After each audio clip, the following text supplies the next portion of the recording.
mga lahing pinagpala. Amen. So, praise God, hindi titigil ang biyaya ng Diyos sa buhay natin hanggang tayo nagmamahal sa Diyos. Ayaw na nyo kayo? Magbasa tayo sa tanong Diyos sa Galatians chapter 2, verses 20. So, ito, hindi natin nababasa, narinig, the Lord give you a message on this word. Sabi ng Galatians chapter 2, verse 20, I have been crucified with Christ, and I no longer live, but Christ lives in me. The life I now live in the body, I live by faith in the Son of God who loved me and gave Himself for me. Let us pray. Kami nagpapasalamat, Panginoon Yesus, sa iyong mayamang grasya at biyaya sa buhay namin. Salamat po sa iyong dakilang pagmamahal, sa iyong patuloy na provision, sa mga himala na nararanasan namin. Tunay, Panginoon, na hindi kami nagkamaling maglingkod sa iyo. Salamat, Panginoon, at nakilala ka namin dahil sa tunay na Diyos na nagmamahal at laging nagbibigay ng biyaya sa buhay po namin. Salamat po. We bring you back, Lord, all the glory, honor, praise, and adoration. In Jesus' name, amen.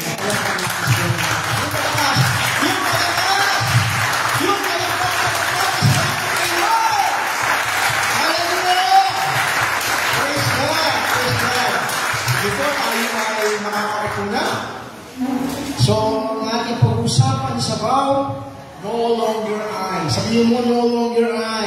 No longer I. Isa pa, no longer I. No longer I. Bakit no longer I? Kasi gusto natin lagi tayo. Ako lagi. Ako lagi. Diba? Ako muunahin. Ako ang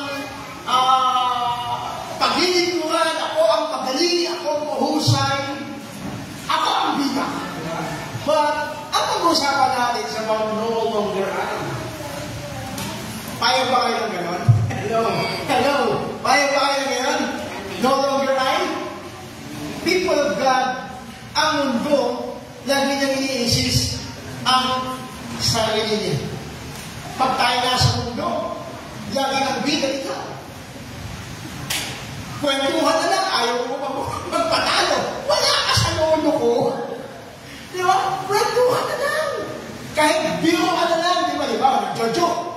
May nag-joke na isa, mag-joke ka rin naman, di ba? Bakit? No, di ba? Ayaw na lang magpatalo. Bakit nga ba ang hirap minsan na iset aside ang sarili mo? Bakit kung minsan ang hirap na ang sarili mo yung wag mong i-exalt, no? Kapatid, yun ang buhay ng mundo. That's the life of this world. Yung mga tao ang mundo, di mo makikitahan niya ng, ano na, di ikaw ka. Pwede mo. Hindi mo makikitahan ng gano'n. Di ba? Tapos, born again tayo, the same. Dapat pag na-born again ka, ang lagi mo sinasabi, no longer I. Hello? Isa pa sa'yo nga, no longer I. Isa pa, no longer I. Okay. Yung no longer I na to, hindi mangyayari sa buhay mo kapag hindi mo naiintindihan ang verse na to. Basahin ulit. 1, 2, 3. I have been crucified with Christ, and I no longer live, but Christ lives in me. The life I now live in the body, I live by faith in the Son of God, who loved me and gave Himself for me. Grabe, oh. Meron talagang nagmahal sa iyo. Kahit makasarili tayo. Di ba? Meron nagmahal sa atin. Ikaw ba, magmamahal ka ng isang tao makasarili? Alam, hindi. Kasi, pag nagmahal ka ng isang tao makasarili, in-expect mo, hindi ka mamahalin yan. Sarili naman yan eh. Di ba? But God, Christ, loved us even though we are selfish. Sabihin natin, merong ay dito. Sabi niya, I have been crucified with Christ. Una, dapat ang tao, alam niya na kasama sa ipinako ni Kristo sa krus. Dapat nag-iisa ka sa tinatawag na kamatayan ni Jesus. Kasi kung ang tao pinapatay ang sarili, ang tao pinapatay ang sarili, hindi siya attracted sa mundo ito. Pagkapatay ka, wala kang pagkailangan sa kotse. Wala kang pagkailangan sa tinatawag na pangarap. Hindi ka attract ng worldly influence. Sabi niya, I have been crucified with Christ. Unless na hindi mo subuki, i-execute ang sarili mo. Unless na hindi mo hayaan na ang sarili mo ay kasama pa ako ni Kristo. Kapatid, ang hirap mamuhay ng isang Kristiyano. Sabi niyo po, I have been crucified. Kasama akong pinako. Kasama akong sinakripisyo. Kasama akong namatay. Kasama akong in-execute. So si Paul, inaaral niya kanyang sarili kung paano siya namatay, mamatay din siya. Gusto ni Paul, hindi. Kaya pag binasa mo si Pablo, walang halaga sa kanya, ang lahat ng bagay. Si Pablo, ang utak na isip niya, puso niya, buhay niya, si Jesus. Wala siyang mangarap na maging sinidilig. Wala siyang mangarap na matanghal, maging leader. Basta sa kanya, ayaw din po sa Christ. Hindi na siya nangangarap. Matatapos ang pangarap natin sa buhay natin, kasi ayaw din po sa Christ. Basta kung ano yung mangarap ko sa Kristo na nangangarap ang siya. God knows your needs. Ano kung nakakalang ng pangangailangan natin? Hindi ka. Ang totoo na nakakaalam ng pangangailangan mo, hindi ikaw. Si Lord. Ang totoo nakakaalam ng nakakabuti sa iyo, hindi ikaw. Si Lord. Ang totoo nakakaalam ng mga pagpapala na dapat sa iyo, hindi ikaw. Si Lord. Makukuha ka na lang, itatay ka, ibibigay yung mga bagay na hindi mo na pa-expect. Bakit? Si Lord ay nakakaalam na kailangan mo yun. Amen? I've been crucified with Christ.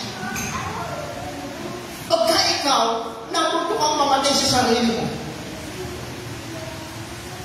Ikaw yung tao na napakalayo sa temptation. Bakit? Namatay ka sa sarili mo eh.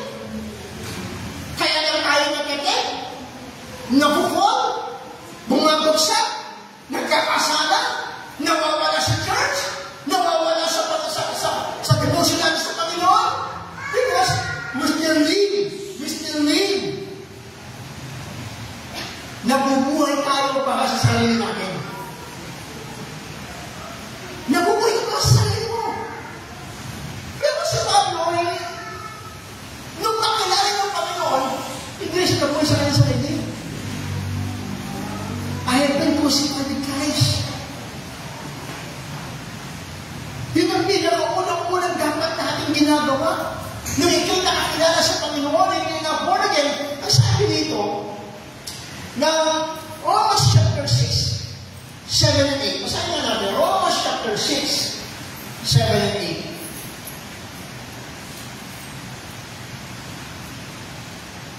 Romans chapter 6, 7 and 8.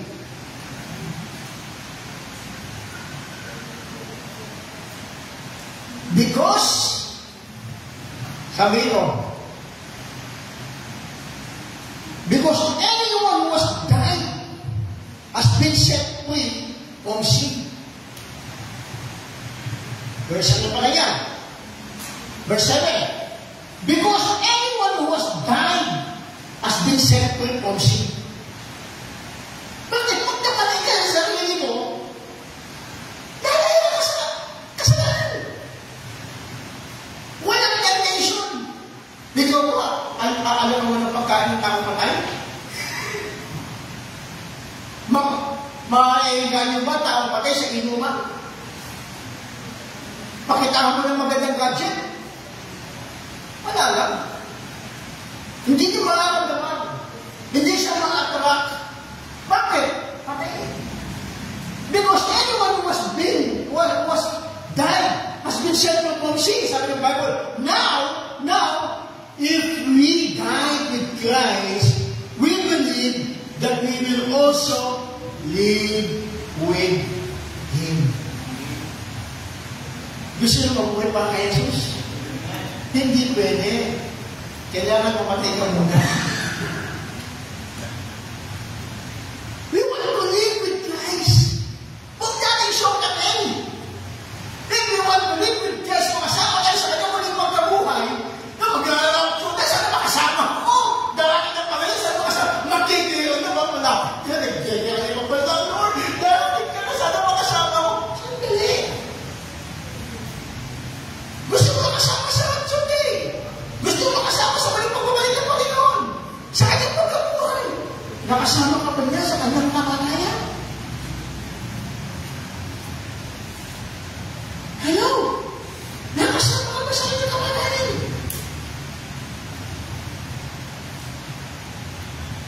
People of God, because anyone who has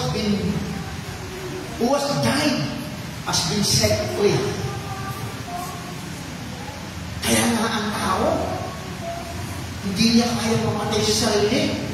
Bakit? Kasi gusto natin tayo pa rin. Kaya natin, no longer now. Lagi lang sinasabi, I is the center of sin. Yan ang nag-pull kay Satan. Kaya siya bumagsak. Kaya siya nag-repente. Sarili niya iniisip niya. At kaya nagkakagulo. Sarili na iniisip natin. Subukan mo sarili mo na isipin mo, hindi ka maintindihan. Sarili mo na isipin mo, marami magagalit sa'yo. Sarili mo na isipin mo, marami hindi matutuwa sa'yo. Sarili mo na kunahin mo. Iiwan ka ng lahat. Hello? Sarili mo na maintindihan mo? Wala ka maintindihan rin.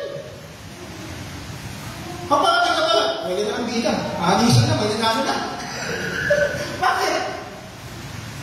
Lagi ikaw bida. Lagi ikaw magaling. Di ba? Kaya may sa pagkakwenta ka, tahimik na lang, hindi mo alam pinagtatawa na wala na. All-knowing na yan. People of God, hindi tayo mabubuhay na kasama ni Jesus. Pag hindi tayo namatay na kasama ni Jesus. Amen. Balikan natin yung verse natin.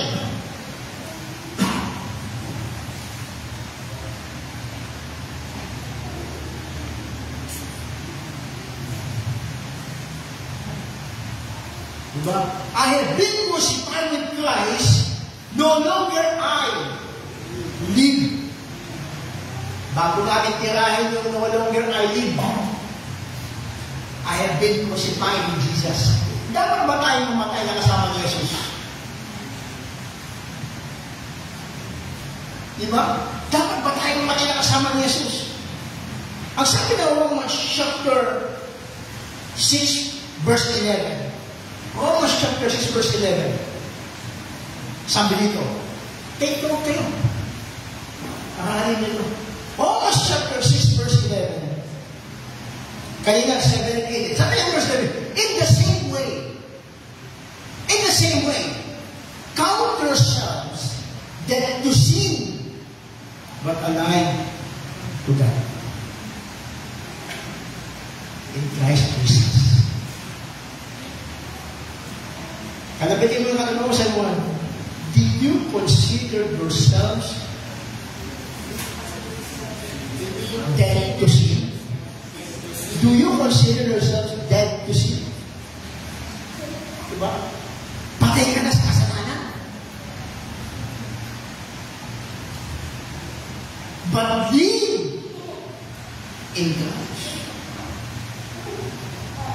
kapatid, mabubuhay tayo pa para kay Kristo. Alam niyo, hindi malayo na biglang mag-rapture. Hindi malayo na biglang sumipla bang digmaan. Hindi malayo. Any moment, may matrigger na isa. O yung sinasabi ng Israel na kapag binabas niya yung missile nila, yun ang pinangangambahan ng maraming bansa. Paano pag na-trigger?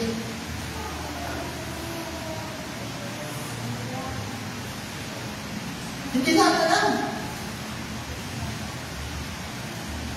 And then, ang tao, busy sa maraming bagay. Magpatuloy tayo sa ginagawa natin. Pero dapat, hindi tayo apektado na sa tintan. Magpatuloy tayo sa ginagawa natin. Pero yung puso natin, takpan kay Jesus. Hindi yung ginagawa na tayo ng sistema na hirap na tayo makabalik sa Panginoon bilang mga nagtugin, bilang mga Kristiyan. In the same way, count yourself dead to sin.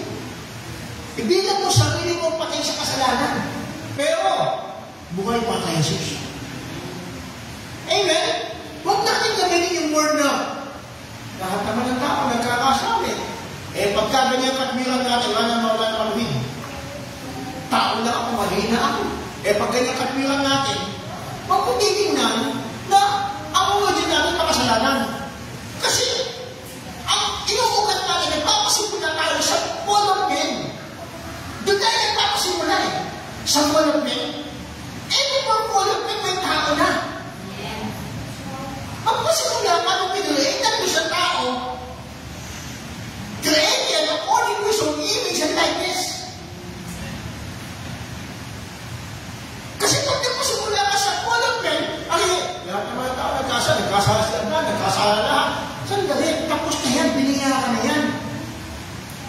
Magpasimula ka doon sa God created men according to his image and likeness. Dapat ang hindi mo sarili mo kayo magpalimaluin. Because you are created according to the image and likeness of God. Amen? So mga kapatid, balikan natin yung verse natin. I have been crucified with Christ, and I no longer live. Ano? I no longer live, but Christ lives in me. Nandito nagtatawag na exchange life. Hindi na si Kristo nabubuhay sa akin. Hindi na ako nabubuhay sa inyo. Si Jesus na. Dapat makalawaan mo na mag-take over ng buhay mo si Jesus. Hindi yung lahat ang gusto mo, i-insist mo. Ano lang? Gusto pa ni Jesus.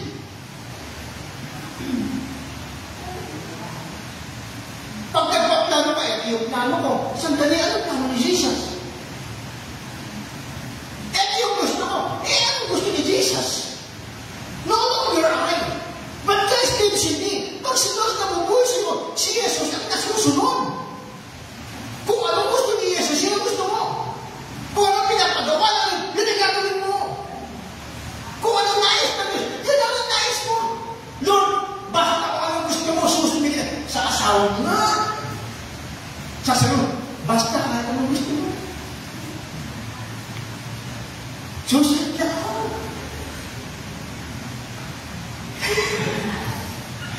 Basta ay, di ba? Sa pagkain, sa mga, hindi, basta gusto mo. Sa kanila, hindi guys, gusto mo. Sa asawa namin, ganun tayo eh. Hello? Kung ano gusto mo kaya na sa kanila, nasusunod namin sila. Bakit? Mahal. Kaya ang mahal magmahal. Kakalimutan mo sa sarili mo. Ganun din si Christ. Ay kay Jesus. Ganun tayo. Dapat hindi yan yung gusto mo, tapos na tayo. Sabihin mo, tapos na tayo dyan. We are no longer live, but Christ lives in us. Tapos na tayo na mabuhay sa sarili. Tapos na yung mga panahon na yun. Nangyari yun ang panatag ni Jesus. Anong gusto mo? Anong ibig mo? Di ba? Kaya nga ang dami na pa taong nagkasala. Dami na pariwang tao. Ang dami na nawalay sa Panginoon. Di ba? They didn't get okay. Bigyan mo sila masasagasado. Gusto rin. Pero, nakaborn na rin tayo. Nakakilala sa Panginoon. Tapos na tayo. Kaya sabi ni Pablo, I have been crucified. Kung di si Pablo pinucrucified kasama ni Cristo, di niya sasabihin, and I no longer live, but Christ lives in me.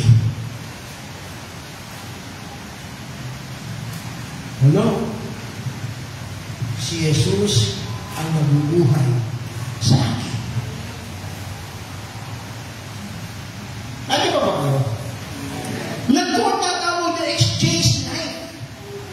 Kung paano si Jesus, isipin mo, yung ginawa ko na ni Jesus, isipin mo, si Jesus walang kasalanan, nabuhay siya. Si Jesus na mataas, nabuhay ng pinakamababa, apang-alipin. Si Jesus na walang kasalanan, kinuha niya ang ating mga kasalanan sa cross. Pinako. Di niya dapat mararanasan yung kagustahan, paghihirap, di niya dapat mararanasan doon. Dinanas niya, kinuha niya yung ating lugar. Yung lugar mo na pangit, kinuha niya. Yung lugar natin na sinusuma, kinuha niya. Eh, kung bakit yung magpalit ka ng buhay? Ikaw, may mapera ka, magiging ka ng buhay sa isang taong basurero. Nagkakalabing peke. Hindi mo. Ipapalit ang buhay mo doon. Ikaw, buhay kang malaya. Ipapalit ang buhay mo sa isang kakakulungan. O Brad, pantay ng buhay. Gusto ko nasa kulungan ako. Ikaw lumaya. Ipapalit mo yung buhay mo. O pantay ng buhay. Malaya na ako. Husga ka na kamatay. Ako na husga na kamatay ng buhay. Papalit mo yun. Pinili niya Jesus. Kasi yung malakas ang loob niya na ipalit ka ng buhay kay Kristo kasi si Kristo ang unang nagpalit buhay. Sa mga kapulisan palit ulo. Kay Jesus palit buhay. Palit buhay. Sabihin mo, palit buhay. Grabe. Grabe si Jesus. Kaya si Paul sabi niya, Christ lives in me. Sabi, I no longer live, but Christ lives in me. The life now I live in the body. Ang buhay na, ang aking buhay na pinamumuhay ngayon, hindi na ako nabubuhay. Change of life. Eh kahit sa ibang tao, pag makaluwa ng buhay mo, hindi mo ipagpapalit. Pero ginawa ni Kristo dahil mahal ng Jesus.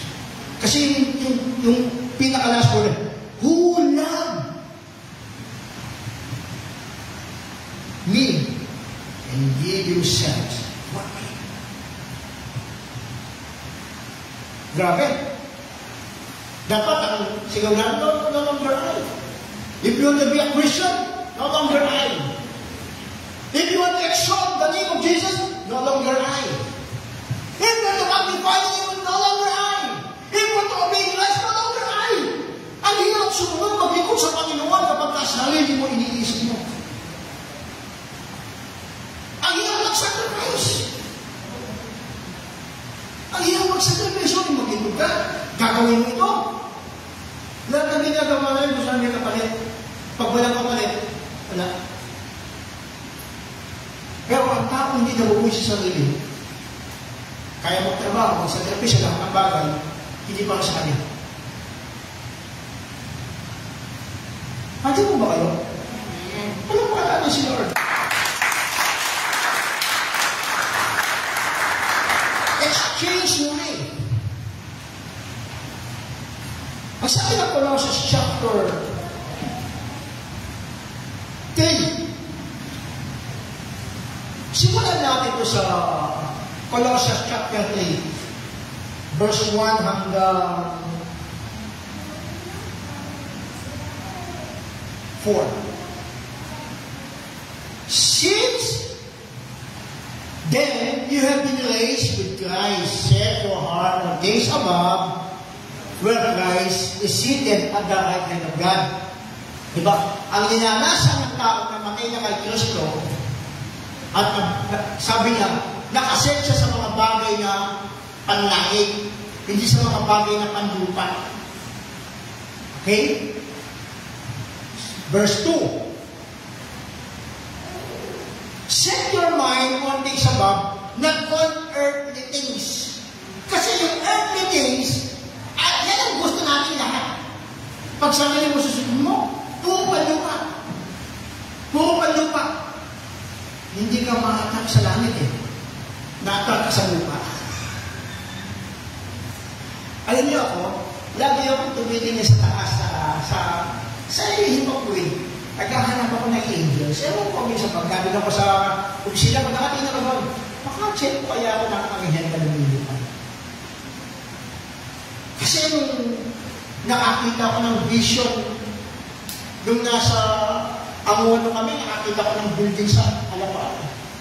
Kaya nabit ko kayo kasama kaibigan kong pastoran. So, ikaw mo ba? Ito may building mo. Nakita niya, pagkatapos nakakita, oo nga, pagtingin, sabi naman katabi, sasabihin sa katabi, biglang nawala. Pinapakitaan tayo ng Diyos na gano'n. Ang unang-unang naranasan ko, when I get born again, after na maranasan ko Lord, na nagigit ako ng Jerusalem bumaba. Yung Jerusalem bumaba, alam niyo, yun ang karanasan na hindi ko makakalimutan. Dahil ko sa 1993, yung iyak ko, panaginip na rin, yung iyak ko at saka yung tuwa magkahalo. Umiiyak ako, pero yung galat at puso ko, grabe. Kaya ako na noon, 93 na ngayon, ako nag-backstage sa pagiging ko.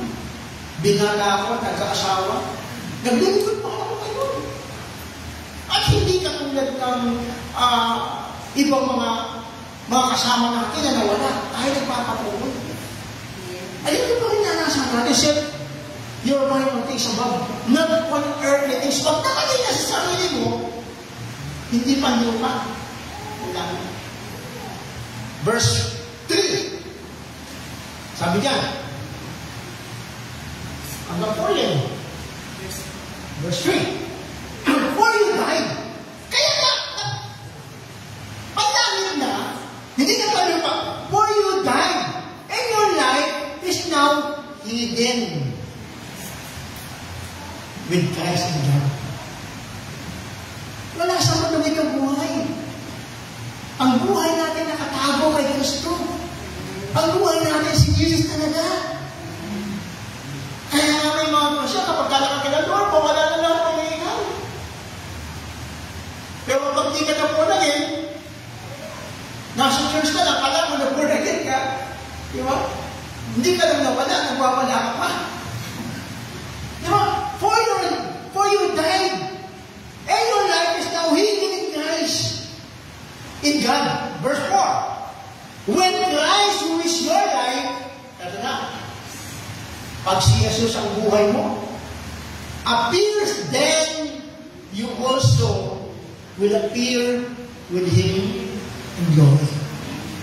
Grabe. O sino gusto mo kasama sa rapture?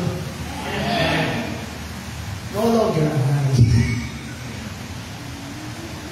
No longer I. Crucified with Christ, no longer I, but Christ lives in me. Dali my life in the flesh. Nabubuhay na siya sa laman eh.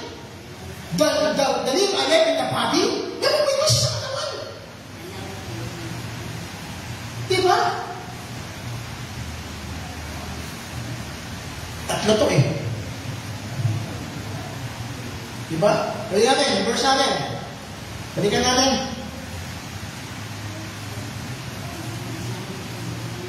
I have been crucified with Christ. I no longer I live, but Christ lives in me. The life I now live in the body. Sabi niya, I live.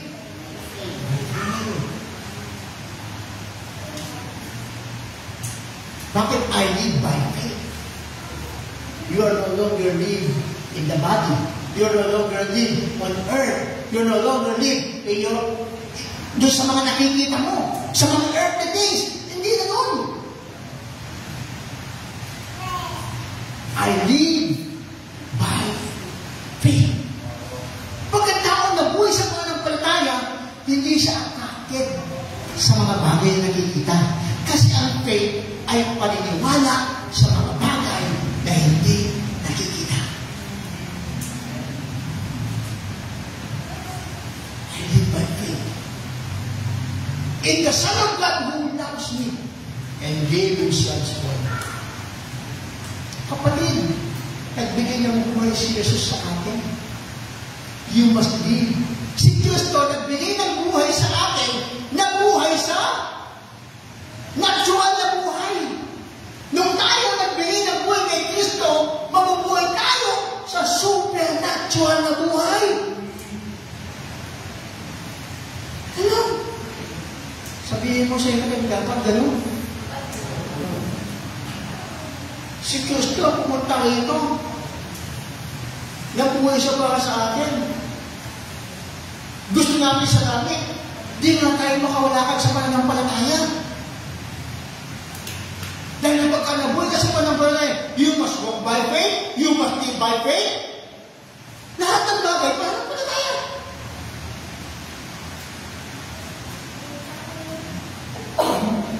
Sabi ko nga, binidroon namin yung pera namin sa bahay. Ito naman namin. Ito. O bayaran, buong peso ni Camila. Ikas pala namin. Bayaran. Okay lang mawalan tayo ng bahay. Kung gusto ng Lord, magumahan tayo hanggang sa kanya mo rin pagpapalito, okay lang. Kaya na umaga, nagpipray ako, Lord, I must walk and I must live by faith. At ang bagay, sasangguni ko sa iyo. Lahat ng bagay, Panginoon, sa iyo ko iaasa. Kaya kapag may kausap kami na dilipat ang bahay, kung para sa amin. Ganun na lang. Kung bibigay mo. Hindi na ipipili ko pa, ipupurso ko pa yung gusto ko. Hindi.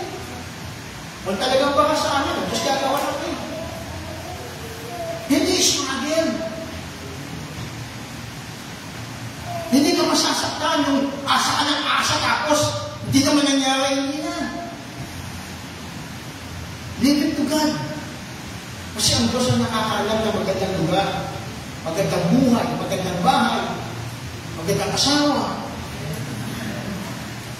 Ang Diyos ang nakakaalam. Naniwala ba kayo? Alam ng Diyos ang magandang para sa iyo? Alam ng Diyos mo rin ang magkakapunin natin. Kaya tinitigilan na natin yung mga pinupurso natin. Tapos pagka nabigo, basta focus natin sa iyo. Kaya sabi ni Paul, I no longer live, but Christ living in me. Diba? Living in me. The life is now I live in the body, I live by faith. Hindi na by sight. By faith na. Ano yung mabuhay sa mga palataya? Diba? Bahala na sila. Bahala tayo, gagawa tayo. Pero lahat ang gagawin natin, iaasa natin sa Kanya. Pero pag nangyari, praise the Lord. Pag di nangyari, edi okay. Walang struggle. Walang harsh feeling. Di ba? Ganun ka na rin. Kaya sa pag-asal mo, pagharap ng trabaho. Laro ka na ako, ikaw ang papadala sa akin. Masusurprise ka kapag we always honor God, we always pursue God, we always fix our eyes on God. Kasi totoo naman ang malaking katotohanan na ito. Alam ng Diyos kung anong nakakabuti sa iyo. Alam ng Diyos. God knows everything. Kaya sabi ka ng kay Jeremiah, bata ka pa lang, I form you. In your mother's womb. I knew you, kinala kita. I set you apart. Binukod na kita. Ang Diyos na pinilikuhan natin is the Alpha and Omega, the beginning and the end. Alam ng Diyos kung saan ka nagaling. Alam ng Diyos kung saan ka mapunta. We must live by faith. Tatlong I have been crucified with Christ. I no longer live. And I live by faith. Para kanina ito, sa mga Kristo. Hindi ka mabubuhay sa pananampalataya kapag hindi ka totoong nabubuhay kay Kristo. At hindi ka mabubuhay kay Kristo kung hindi ka namamatay na kasama ni Kristo. Gusto natin, mabuhay pa rin hindi ka naman namatay. Amen? Okay. So, alam nyo, yung tatawag ng power, yung tatawag ng living by faith, sabi ng Philippians chapter 3 verse 1. Tingnan. Philippians 3:1. Now that I have already obtained all this, or more. Okay. Now that I have already obtained all this, or I have already arrived at my goal, but I press on toward the goal. Alam niyo, si Paul, alam niya kanyang calling. Pero mayroon siyang word na sinabi dito, but I press on. Ang taong may pananampalataya, he pressed on. Kahit negatibo nakikita, he pressed on. Kahit wala nang madaanan, he pressed on. Kahit maraming negatibo sa aking paligid, he pressed on. Kapatid, maraming obstacles, maraming trials, pagka lumakad ka sa pananampalataya, maraming ang kaaway. Maraming hindi aagyo sa iyo, maraming hindi nakakaunawa sa iyo. Pero si Paul sabi, I press on to take hold of the passage Christ, took me hold of me. Press on. If we live by faith, press on. Amen? Si Abraham ka. Siya yung tinawag ng Panginoon. Pinangakuan. Una, pumunta ka sa lugar na hindi na alam. Pumunta. By faith kasi. Tinawag ng ng faith. Tapos, siya yung nag-offer ng kanyang kaisa-isang alam. Tinawag ng faith. Bakit kayo sila? Ang mga tao na bigyan, parang-puno ng pananampalataya. Press on sila. Si Daniel, mamamatay na. Okay lang. Pakain mo ako sa ayos din. Okay mo matay. Press on, yung bigyan, pinress on niya. Bumagsak sa ayos din. Ginawa ko ng pindahan, nakatulog pa siya. 3 binata. Press on their faith. Binadaan na, iuhulong sa buwan. Okay lang. Okay lang. Pagbagsak buhay, naging 4 pa siya. Si Paul, binadaan mamatay. Mamatay na sa Diyos din. Okay lang. Mamatay na kung mamatay. Kapatid, wala ka ba? Sa iyo kasalusan kayo, mamamatay din tayo. Di mo mamamatay. Ako, mamamatay din naman na dalawa. Mamamatay ka rin ng panak. Gusto mo mamatay ng wala lang? Kung asayo mo namatay ka pa kay Jesus. Namatay ako sa aking pagsunod. Namatay ako sa aking pananampalataya. Yung iba nabali. Nabali sa drugs. Nabali sa babae. Okay na nabali na Kristo. Yung iba nabali sa pag-ibig. Okay na mo. Tawagin tayong baliw na Jesus. Okay na mo. Pero talaga nyo, basta para kay Jesus, masira na, mawasak na, ang buhay natin, okay lang. Bakit? I no longer live. Okay lang. Basket, okay lang. Huwag naman kay Jesus. Nilagsin ka, nangaka sa paligid, pinagbagal ko, okay lang. Kay Jesus. Dumadang ka ng bahay sa paligid mo, okay lang. Kay Jesus. Nag-offer ka din ng kaibigan, wala ka ng paligid mo, okay lang. Kay Jesus. Why? I no longer live. Yung sinabi ni Pablo, I no longer live, but Christ lives in me. Hindi na siya nasusunod. Hindi na siya. Si Jesus na nasusunod sa kanya. Sasabihin ba ni Pablo yun? Iniisip siya sa kanya, I no longer live, but Christ lives in me. Amen? Praise the Lord. Conclusion tayo. Tapos tayo, conclusion. Romans chapter 12, verse 1 and 2. Hanggang ito, ano yung una? I crucify with Christ. Pangalawa? I no longer live, but Christ lives in me. Pangatlo? I live by faith. Grabe, yun na. Ito yun. Therefore, apat na naman sila. Ito yung pang-apat eh. Di ba tatlo lang yun? Pang-apat. Therefore. Tandaan niyo, ano pagkakaunawa sa word na I urge you?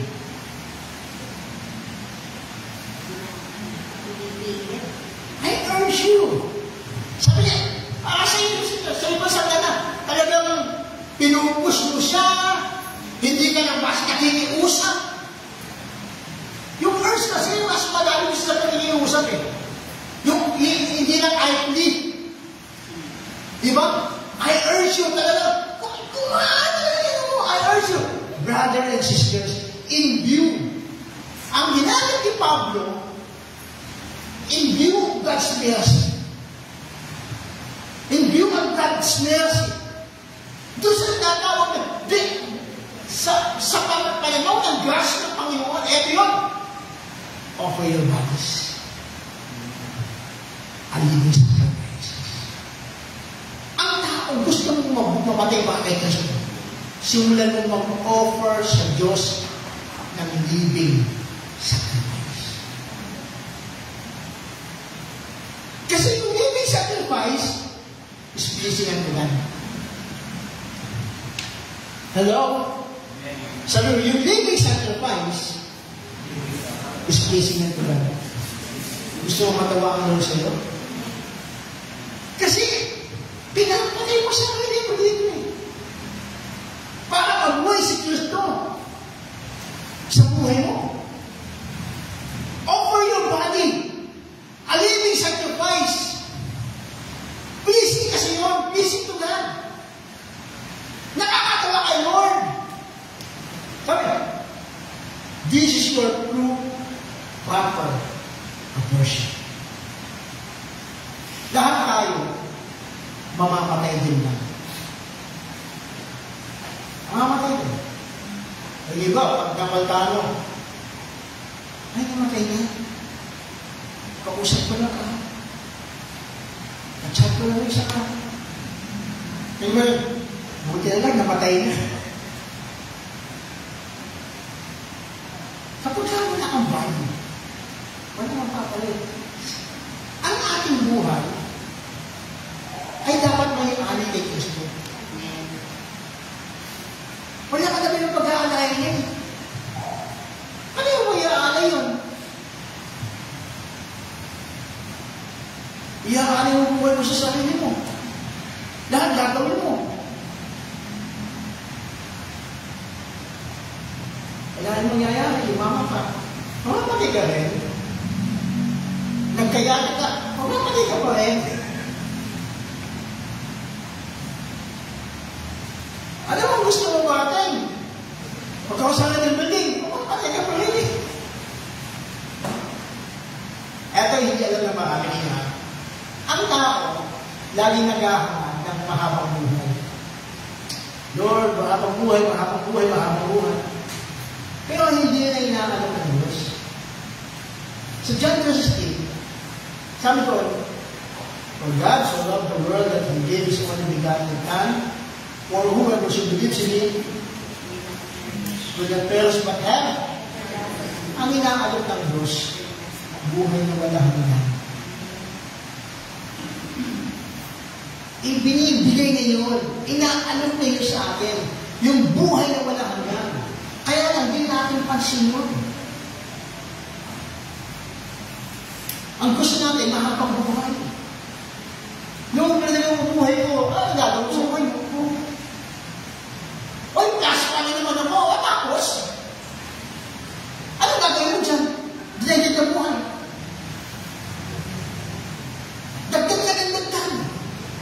Ano gagawin mo dyan? Tapos nakalimutan yung pinaka-importante. Ano yun? Buhay mo hanggang sa piling ng Diyos. Pero di mo ginagawa sa iyo pag di natin pinalikan yung ating verses. I am crucified with Christ. I no longer live. I live by Him. Amen? Are you ready? Kung nasa mundo tayo, kung ikaw, kung na-born again ka, huwag nang ganoon. Tapos na tayo sa ganoon. Dapat, si Jesus na lang lagi. Amen? Sa iyo sa kanila dapat, si Jesus na lang lagi. Because Christ lives in you. Tayo na? Let us worship. Alam niyo yung kanta na nung nandun tayo sa kabila, grabe nagpaiyak sa akin ito. Yung sabi ng awit na mayroon lamang akong sabiling buhay. Alam niyo ito kantang ko nung inaawit namin ko sa ko doon. Nag-iisa lang ang buhay ko. Hindi ko pa man ibibigay sa iyo. Isa na ito eh. Pwede ngayon, malakas ako. Bukas mo. Sabi ng Bible, ang buhay parang ang puso. Maya-maya nandyan. Tapos pinubulan na naman. Ang bilis ng buhay. Mabilis. Walang pinipiling edad, pagkakataon, at panahon ng kamatayan. Pero sana, pag dumating ang point na yun, alam natin ang ating buhay dedicated kayo. Alam mo ang buhay ko sa buhay ko sa iyo. Alam mo ang buhay ko sa iyo. Kahit anong mangyari, sa iyo ako.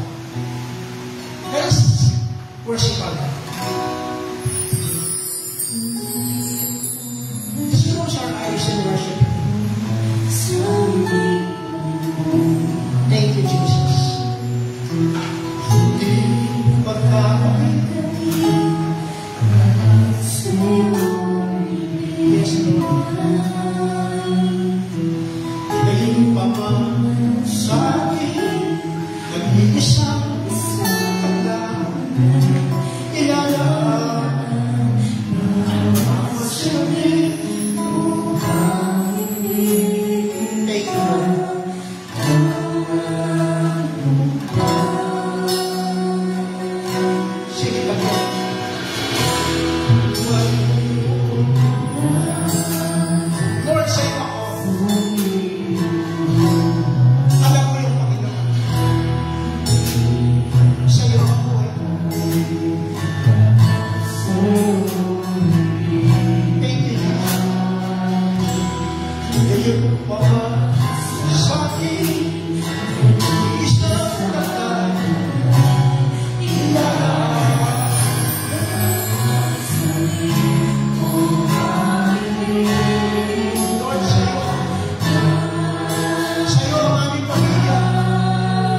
The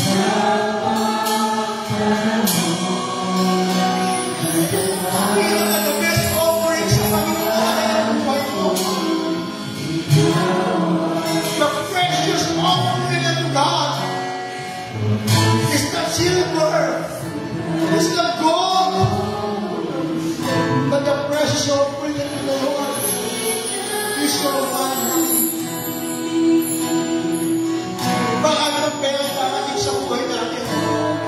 Baka yung pagpapalang darating sa buhay natin. Pero ang buhay natin isa lang. Kaya Diyos, natulungan sa mga taong nag-aaral.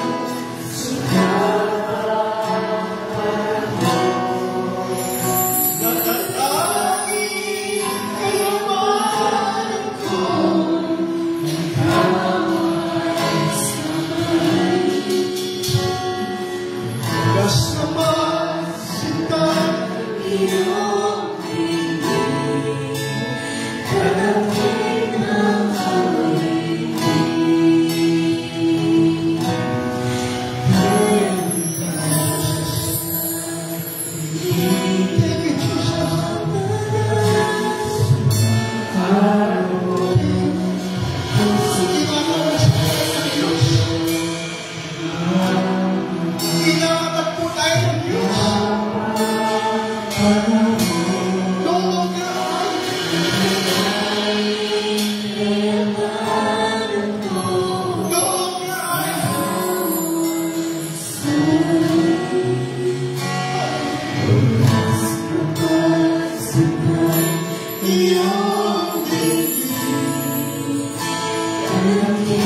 done for us who live by faith.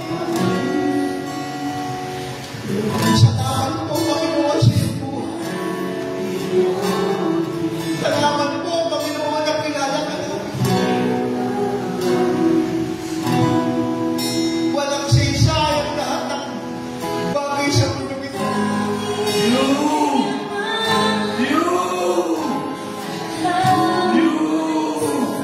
Walang buhay yung lahat ng bagay. Kapalit po, Panginoon. You are the precious one in our lives.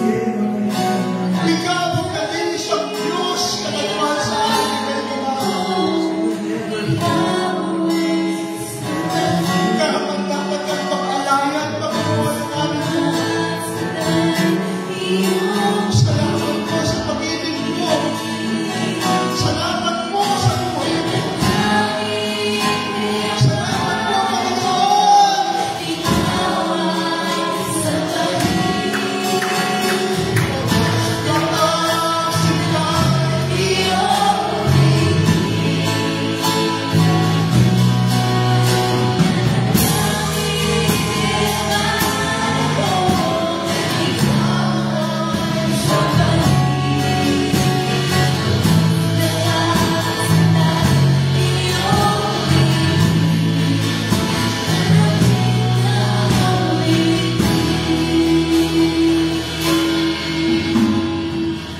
Panginoon, maraming salamat.